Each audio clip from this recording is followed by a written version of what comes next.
Hello friends, हम सब बिहार समग्र डिवीज़न को कंटिन्यू करते हुए आगे देखते हैं। और हमारा ये आज का ये प्राचीन इतिहास जो हम लोग पढ़ रहे थे बस कंप्लीट हो चुका है। Ancient history.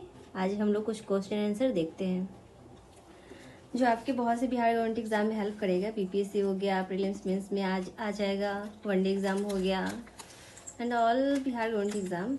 सो अगर आपको ये अच्छा लगे सीरीज़, ये रिवीजन आपको अच्छा लगे तो प्लेलिस्ट को फॉलो करें जिसमें डेली वीडियोस अपलोड किए जाएंगे। सो अगर आप ये आपके प्रिपरेशन में हेल्पफुल लगे तो press the like button, share with your friend, drop A comment and subscribe my channel. So start करते हैं एंशिएंट हिस्ट्री का कुछ क्वेश्चन आंसर देखते हैं आज। पहला क्वेश्चन क्या है हमारा? इनमें से किस ग्रंथ में मगध क्षेत्र में रहने वाले लोगों के लिए वात्स्य शब्द का प्रयोग किया गया था? किस शब्द का? वात्स्य शब्द का। हम लोग फर्स्ट टॉपिक पे पढ़े थे मगध क्षेत्र के बारे में। किसमें किया गया था वात्स्य शब्द का? कमेंट करके बताइए आप लोग। ये है हमारा ऋग्वेद। ऋग्वेद में वात्स्य शब्द का प्रयोग किया गया था। नेक्स्ट है हमारा बिहार क्षेत्र की चर्चा सर्वप्रथम किस ग्रंथ में मिलती है? सबसे पहले बिहार क्षेत्र के बारे में कौन से ग्रंथ से मिला था? ये भी हमारा फर्स्ट ही चैप्टर में पढ़ाया गया है, आप लोग को पता है तो कमेंट कर सकते हैं। ये हमारा मिला था शतपथ ब्राह्मण से, बिहार क्षेत्र के बारे में। चलिए और नेक्स्ट क्वेश्चन देखते हैं। थर्ड नंबर है, बिहार में नवपाषाण कालीन संस्कृति के महत्वपूर्ण स्थान इनमें से कौन है? नवपाषाण कालीन,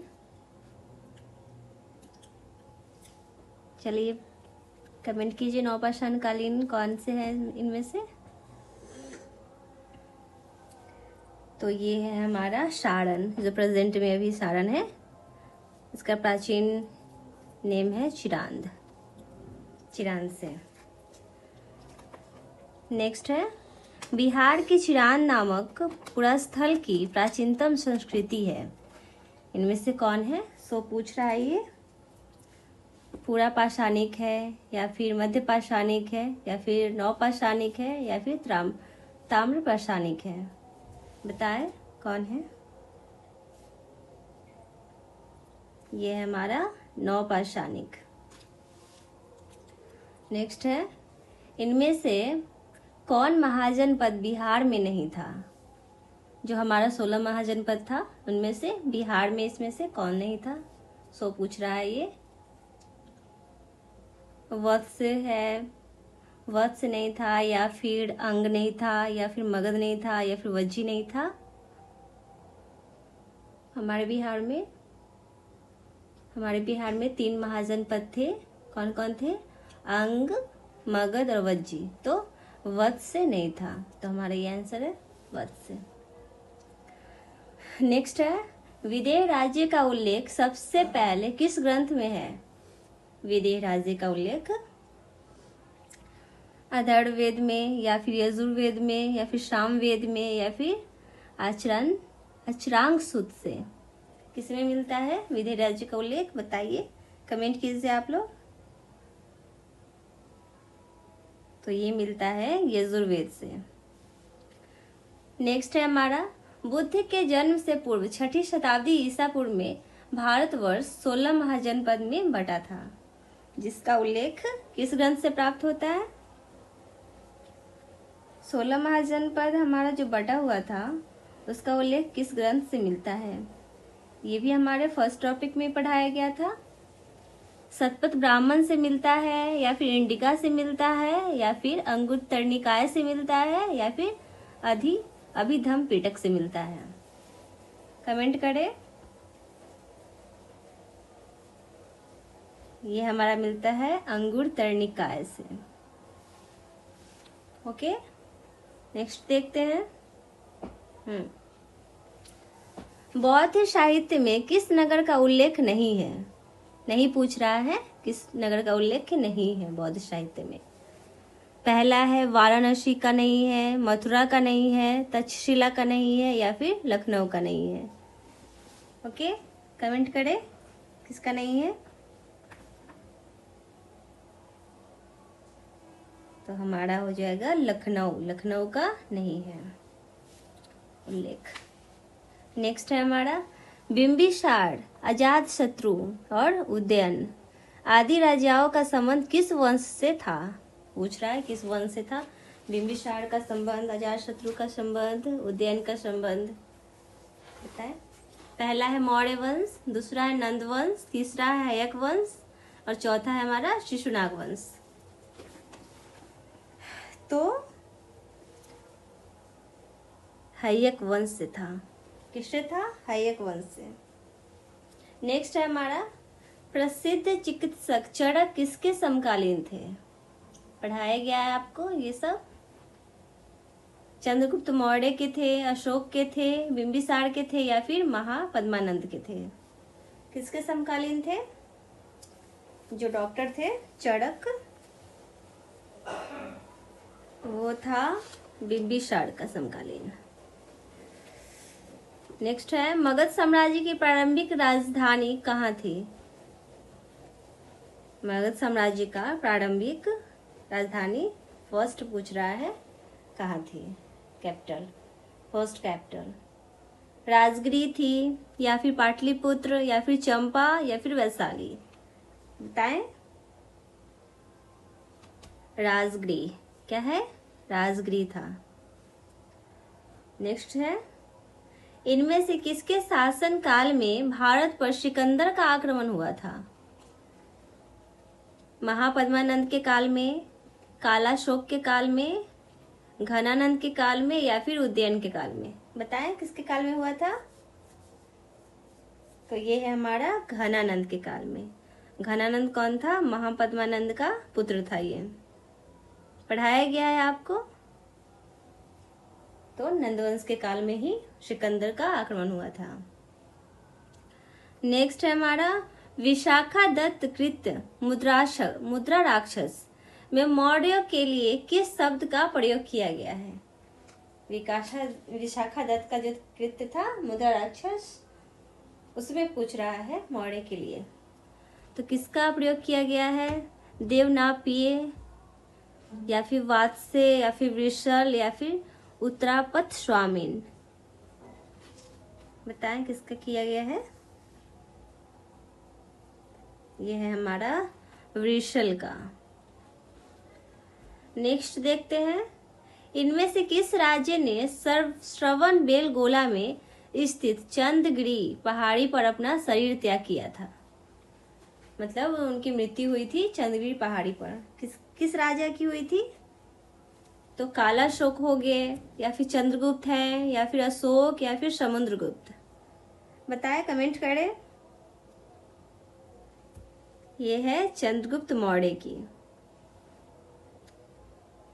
नेक्स्ट है हमारा मौर्य सम्राट बिंदुसार किस संप्रदाय का अनुयायी था।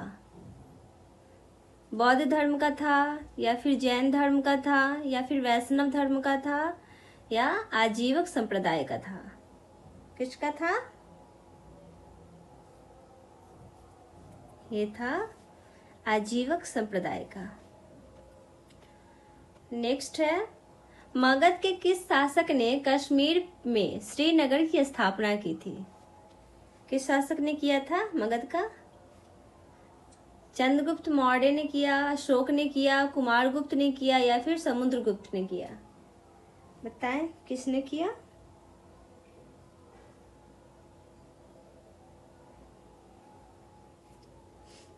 ये किया है अशोक ने।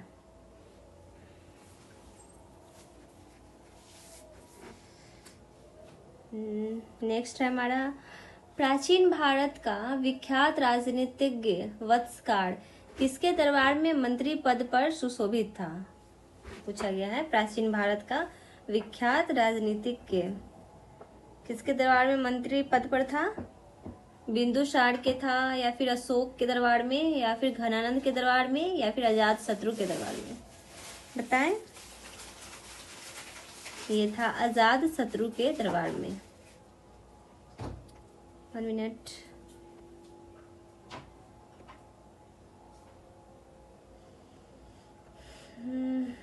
देखते हैं। नेक्स्ट है हमारा, अशोक के साम्राज्य की दक्षिण सीमा पर कौन सा राज्य स्थित नहीं था। पूछ रहा है इसमें कौन सा राज्य स्थित नहीं था, मतलब कौन सा राज्य बसा हुआ नहीं था। चोल वंश, चोल हो गए, या फिर चेर, या फिर पांड्या, या फिर तीनों ही स्थित थे, पूछ रहा है। कौन नहीं था वो पूछा है, तो ये हमारा डी होगा, बिकॉज तीनों थे स्थित। अशोक के टाइम में चोल भी था, चेर भी था और पांड्य भी था, ये तीनों राज्य स्थित थे। अशोक हमारा बहुत बड़ा सम्राट था, सम्राटों का सम्राट उसे बोला गया था। नेक्स्ट है, अशोक ने किस बौद्ध भिक्षु से बौद्ध धर्म की शिक्षा ग्रहण की थी। किससे किया था बौद्ध धर्म का शिक्षा ग्रहण? ब्रह्मगुप्त से, या फिर देवगुप्त से, या फिर शिशुगुप्त से, या फिर उपगुप्त से। किससे किया था? तो ये है उपगुप्त से किया था। महावीर का जन्म स्थान कहाँ हुआ था? महावीर का जन्म का स्थान कहाँ है, सो पूछ रहा है। तो महावीर के जन्म के बारे में पूछ रहा है, तो बोध गया था, या फिर लुम्बिनी था, या फिर कुंडग्राम था, या फिर पावापुरी था। बताएं आप।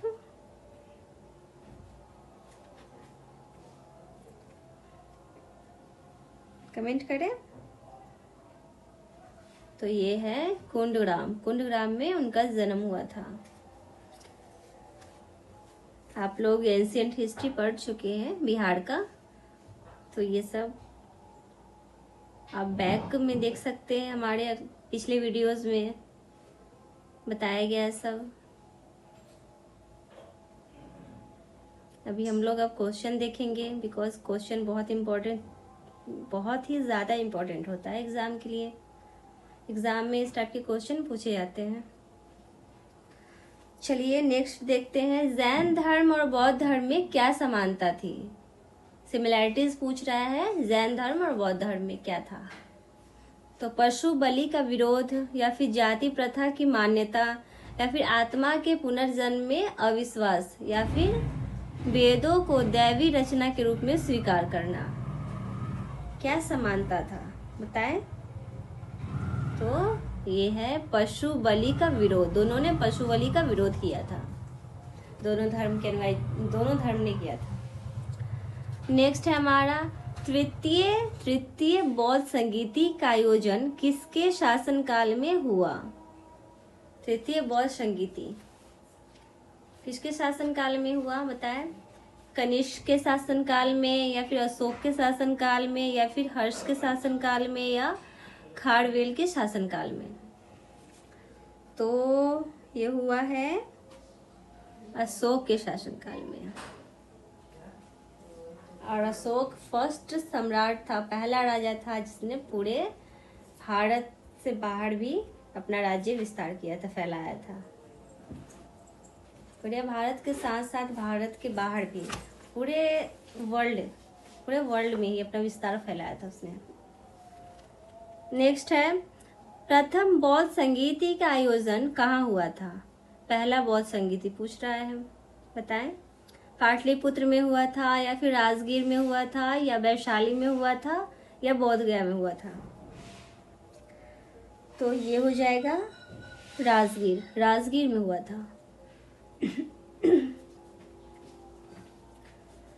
नेक्स्ट है हमारा, द्वितीय बौद्ध संगीति का आयोजन किस शासक ने किया? शासक पूछ रहा है।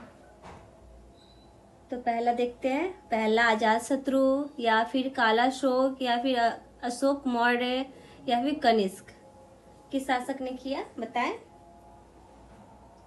तो ये है कालाशोक ने किया। नेक्स्ट है, मगध साम्राज्य के उत्कर्ष का प्रारंभ किसके अधीन हुआ? किसके अधीन में हुआ था मगध साम्राज्य का उत्कर्ष? जरासंध के अधीन में हुआ, या फिर बिंबिसार के, या फिर अजातशत्रु के अधीन, या फिर चंद्रगुप्त मौर्य के? किसके अधीन में हुआ? ये है बिंबिसार, बिंबिसार के अधीन में हुआ। नेक्स्ट देखते हैं, मेगास्थनीज का पाटलिपुत्र में आगमन कब हुआ था? मेगास्थनीज जो था उसका आगमन मतलब पाटलिपुत्र में कब आया था वो पूछा है। पहला 315 ईस्वी में ईसा पूर्व में, या फिर 305 ईसा पूर्व में, या फिर 311 ईसा पूर्व में, या फिर 320 ईसा पूर्व में? बताएं मेगास्थनीज के बारे में, आप लोग जानते ही हैं। बताएं कब आया था पाटलिपुत्र में? तो ये आया था 315 ईसा पूर्व में। नेक्स्ट है हमारा, चंद्रगुप्त मौर्य के दरबार में आने वाले दूत मेगास्थनीज को किस शासक ने भेजा था? किसने भेजा था चंद्रगुप्त मौर्य के दरबार में जो आया था मेगास्थनीज? किसने भेजा था बताएं? पहला है सिकंदर ने भेजा था, या फिर खुसरो ने भेजा था, या फिर डेमिट्रियास ने भेजा था, या फिर सेल्कुलस ने भेजा था? किसने भेजा था बताएं? तो ये है हमारा सेल्कुलस ने भेजा था। नेक्स्ट है, अर्थशास्त्र का लेखक कौन था? इकोनॉमिक्स के बारे में पूछ रहा है, उसका राइटर कौन था वो पूछा है। तो पहला कालिदास थे, या फिर कौटिल्य था, या फिर भवभूति था, या मिलिंद था? बताए कौन था अर्थशास्त्र इकोनॉमिक्स के राइटर, अर्थशास्त्र के लेखक? तो ये कौटिल्य, कौटिल्य के बारे में जानते हैं। इनका दूसरा नाम है चाणक्य। इनके बारे में तो जानते ही हैं आप। चंद्रगुप्त मौर्य के भी मंत्री रहे, बिंबिसार के भी मंत्री रहे चाणक्य, और बहुत बड़े विद्वान थे ये।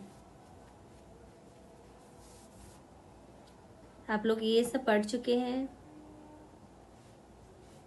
नेक्स्ट है, अशोक द्वारा अपने पड़ोसियों के साथ मैत्रीपूर्ण संबंधों का उल्लेख किस अभिलेख में है? मतलब फ्रेंडली संबंध उसका था अशोक का अपने पड़ोसियों के साथ, उसका किस में मिलता है उल्लेख वो पूछा गया है। सहबाजीगढ़ अभिलेख से मिलता है, या फिर ब्रह्मगिरी अभिलेख से मिलता है, या फिर शिलालेख से मिलता है, या फिर सुपाड़ा अभिलेख से मिलता है? बताए किससे मिलता है बताए? तो हमारा है शिलालेख से। नेक्स्ट है, मौर्यकालीन पाटलिपुत्र नगर प्रशासक के संबंध में जानकारी का मुख्य साधन कौन है? मौर्यकालीन पाटलिपुत्र नगर प्रशासन के संबंध में जानकारी का प्रमुख साधन कौन है? साधन पूछ रहा है कौन है। सो पहला है मुद्रा राक्षस, या फिर इंडिका, या फिर अर्थशास्त्र, या अशोक के अभिलेख? मौर्यकालीन में कौन है बताइए कौन है? ये इंडिका पुस्तक से मिलता है, ये इंडिका बुक है, उसी से जानकारी प्राप्त होता है। ओके, नेक्स्ट देखते हैं, निम्नलिखित को सुमेलित कीजिए। मिलान कराना है, मिलाना है। देखिए पहला है मौर्य वंश का संस्थापक पूछ रहा है कौन था। दूसरा नंद वंश का संस्थापक पूछा है कौन था। तीसरा नंद वंश का अंतिम संस्थापक लास्ट पूछा है कौन था शासक, लास्ट रूलर। और मौर्य वंश का लास्ट रूलर, दोनों का फर्स्ट भी पूछा है और लास्ट भी पूछा है। मिलान कीजिए, मिलाइए कौन था। यस, मिलाइए कौन था। ओके, यह है हमारा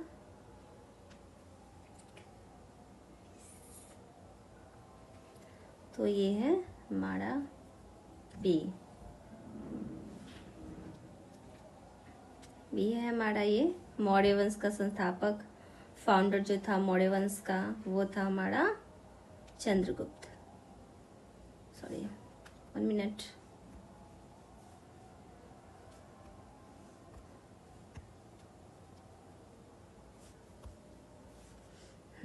चंद्रगुप्त मौर्य था। और नंद वंश के बारे में पूछ रहा है, नंद वंश का था महापद्मानंद फाउंडर। और लास्ट रूलर के बारे में पूछा है, तो नंद वंश का लास्ट रूलर कौन था? घनानंद, महापद्मानंद का बेटा ही था। और मौर्य का था लास्ट रूलर बृहदत्त। ओके, हो गया। ये है हमारा। चलिए नेक्स्ट देखते हैं। धर्मपाल ने विद्या को प्रश्रय देने के क्रम में किस विश्वविद्यालय की स्थापना की थी? धर्मपाल ने विद्या को प्रश्रय देने के क्रम में किस विश्वविद्यालय की स्थापना की थी? बताएं। नालंदा विश्वविद्यालय, विक्रमशिला विश्वविद्यालय, या जगदल हो गया, या फिर उपयुक्त में से सभी पूछा है। कंटिन्यू।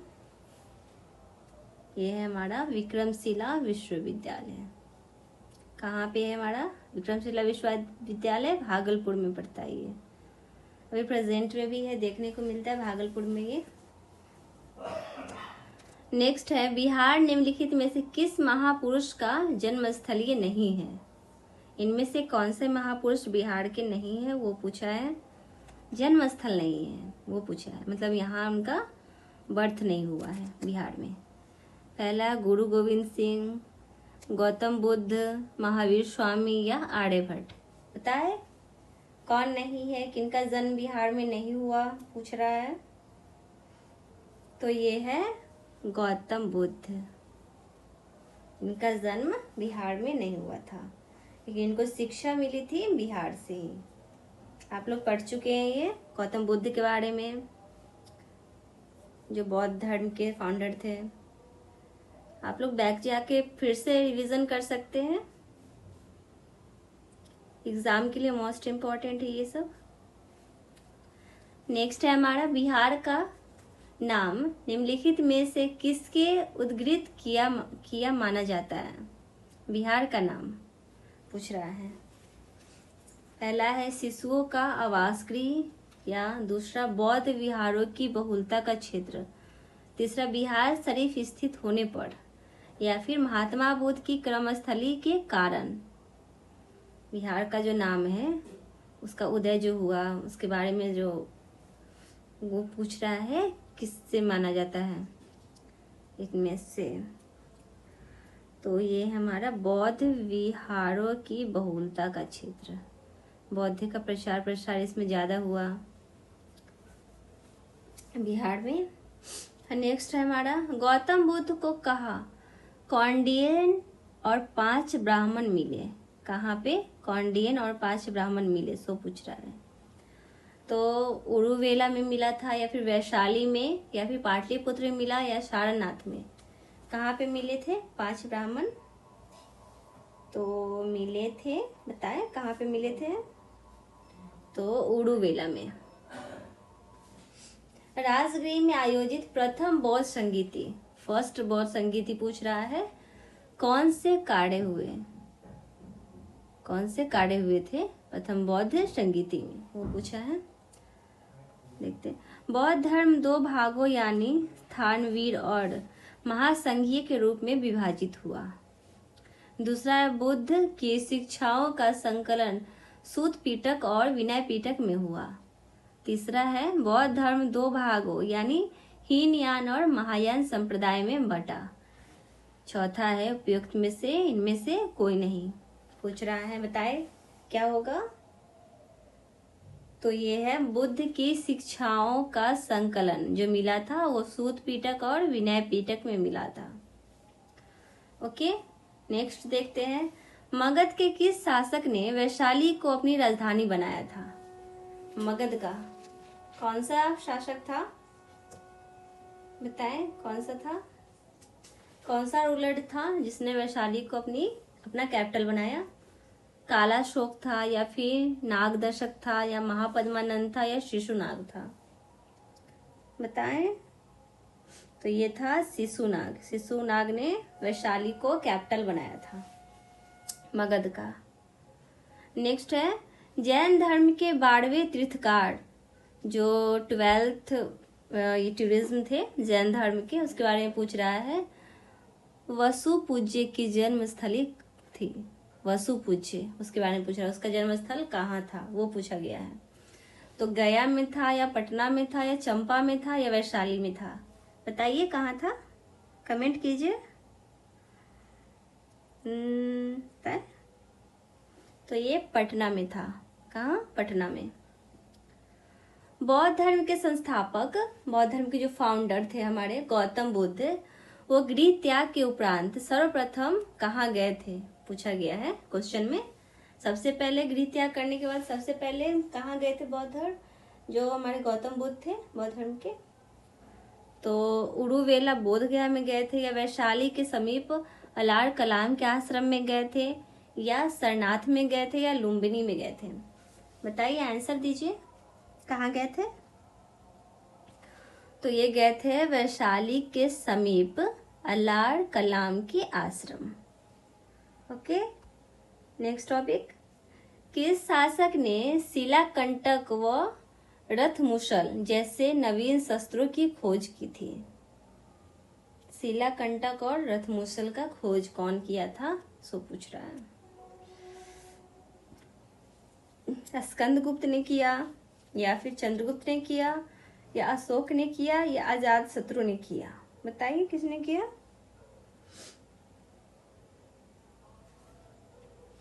तो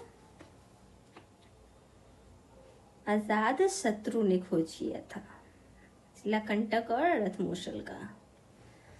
ओके, देखेंगे नेक्स्ट